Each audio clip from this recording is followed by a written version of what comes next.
નમસ્કાર દર્શક મિત્રો, આપણે નિહાળીશું સિટી લાઈવ ન્યૂઝ ચેનલમાં આજના મુખ્ય સમાચારો. સમગ્ર ગુજરાતમાં વરસાદ. સોજા હાઈસ્કૂલે મિસાઇલ મેન ને આપી અનોખી શ્રદ્ધાંજલિ. પ્રોડ્યુસર કમ ડાયરેક્ટર નંદિતા સિંઘા અમદાવાદની મુલાકાતે. ઓક્સફોર્ડ યુનિવર્સિટી પ્રેસ ઇન્ડિયાએ દ્વિભાષી ગ્રામર બુક રજૂ કરી. Police checking. નેરી બે ડેમ. વેકરી ગામના સરપંચ અને ગામના લોકોની કામગીરી. હુકુ ચેરિટેબલ ટ્રસ્ટ ગરીબ બાળકો સાથે ગૌરી વ્રત ઉજવણી. રેલવે પ્લેટફોર્મ ખાતે ચેકિંગ. વિઠ્ઠલનાથજી મંદિરે શોભાયાત્રા. ફોગા 11. સમગ્ર ગુજરાતમાં વરસાદ.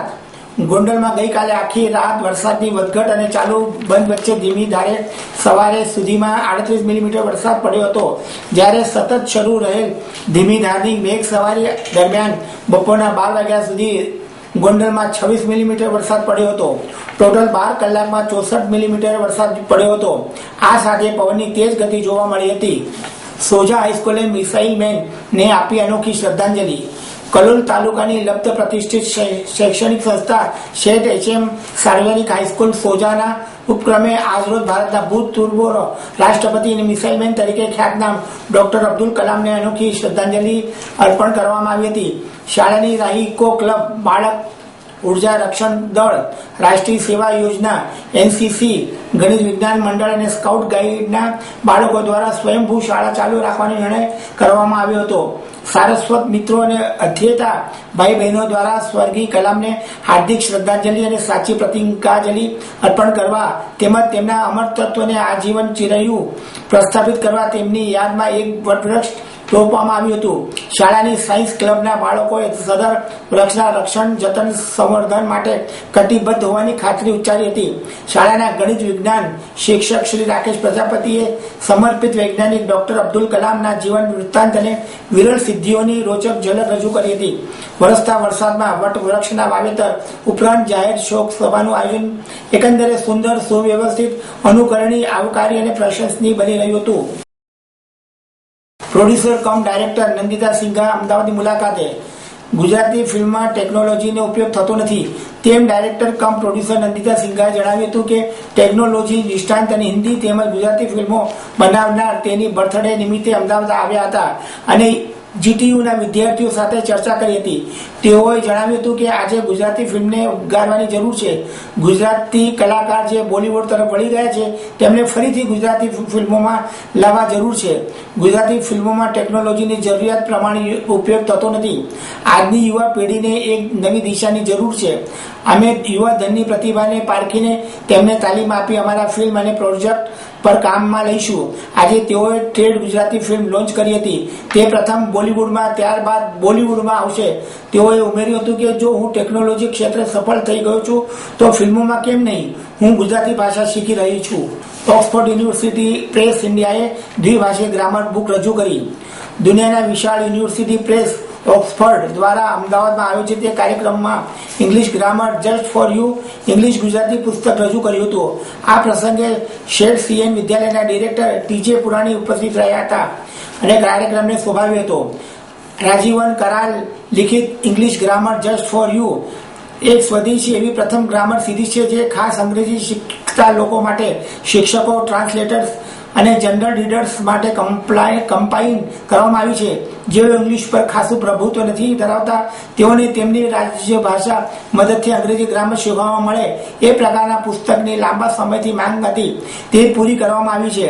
આ પુસ્તકમાં રોજિંદા ઉપયોગ, શીખનારને પડતા મુશ્કેલીઓ અંગે વિવિધ નોંધ, અંગ્રેજીમાં થતી સામાન્ય ભૂલો, વધારાની પ્રેક્ટિસ એક્સરસાઇઝ અને એવી અનેક બાબતોનો સમાવેશ કરાયો છે.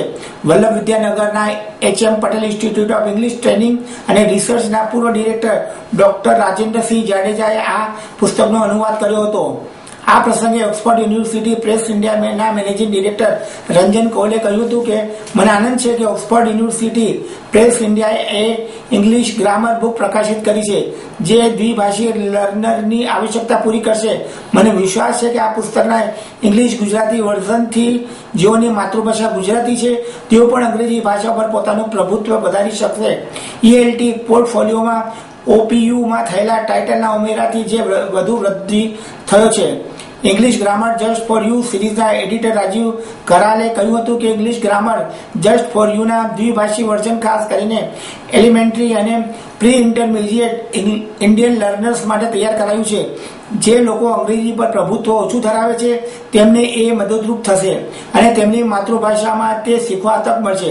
આ પ્રથમ એવો કોર્સ છે જેમાં ભારતીય લર્નર્સની મુશ્કેલીઓ આવરી લેવાઈ છે અને જેઓ જે સામાન્ય ભૂલો કરતા હોય છે તેના વિશે જાણકારી આપવામાં આવી છે કે જેથી તેઓ એ ક્ષતિઓ દૂર કરી શકે.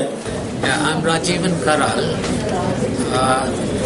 I was a teacher at the Central Institute of English and Foreign Languages, which is now called the English and Foreign Languages University at Hyderabad, for about 2 decades, and then later moved to Cambridge University Press and retired as the Senior Vice President of Cambridge University Press in 2012.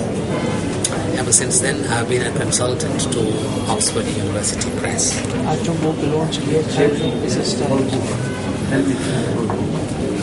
This bilingual grammar book, well, it's available in 2 versions. एक तो complete English, दूसरा English Gujarati.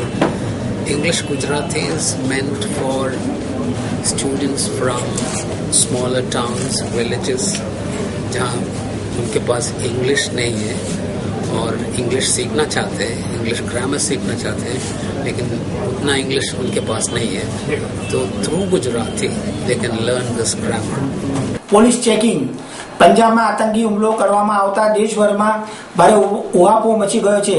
Punjab police station ઉપર આતંકવાદીઓ હુમલો કરતા 2 કેડી, 3 સામાન્ય નાગરિક અને 1 SP સહિત 8 પોલીસ જવાનો કુલ 13 લોકોના મોત થયા છે. જ્યારે વળતા પ્રહારમાં અલ્ટો કાર લઈને આવેલા આતંકવાદીઓ ઉપર જવાનોએ હુમલો કરતા 2 આતંકીઓને મોતને ઘાટ ઉતારી દેવામાં આવ્યા છે. આ આતંકી હુમલાને પગલે દેશભરમાં હાઈ એલર્ટ આપવામાં આવતા ગુજરાતમાં પણ ઠેર ઠેર ભીડવાળા જાહેર સ્થળો ઉપર પોલીસ દ્વારા સઘન ચેકિંગ પ્રક્રિયા હાથ ધરવામાં આવી છે. ખાસ કરીને રેલવે સ્ટેશન, બસ સ્ટેન્ડ સહિતના સ્થળો ઉપર સ્થાનિક પોલીસ દ્વારા ચેકિંગ કાર્યવાહી વધારી દેવામાં આવી છે. રાજકોટના રેલવે સ્ટેશન ઉપર લાંબા અંતરની વધુ ટ્રેનો આવતી હોય છે ત્યારે રાજકોટ રેલવે સ્ટેશન ઉપર આવી ટ્રેનોમાં આવતા પરપ્રાંતીય મુસાફરીનો સામાન સહિતની ઝડપી લેવામાં આવી રહી છે. રેલવે સ્ટેશન ઉપર RPF અને GRPFના જવાનોની સંયુક્ત સાથે રેલવે સ્ટેશન ઉપર ચેકિંગ પ્રક્રિયા કરવામાં આવી રહી છે. એલર્ટના પગલે કોઈ અનિચ્છનીય ઘટના ન બને તે માટે રોજિંદા ચેકિંગ કરતા વધુ સ્ટાફ મૂકીને દરેક મુસાફરોને ચેક કરવામાં આવી રહ્યા છે.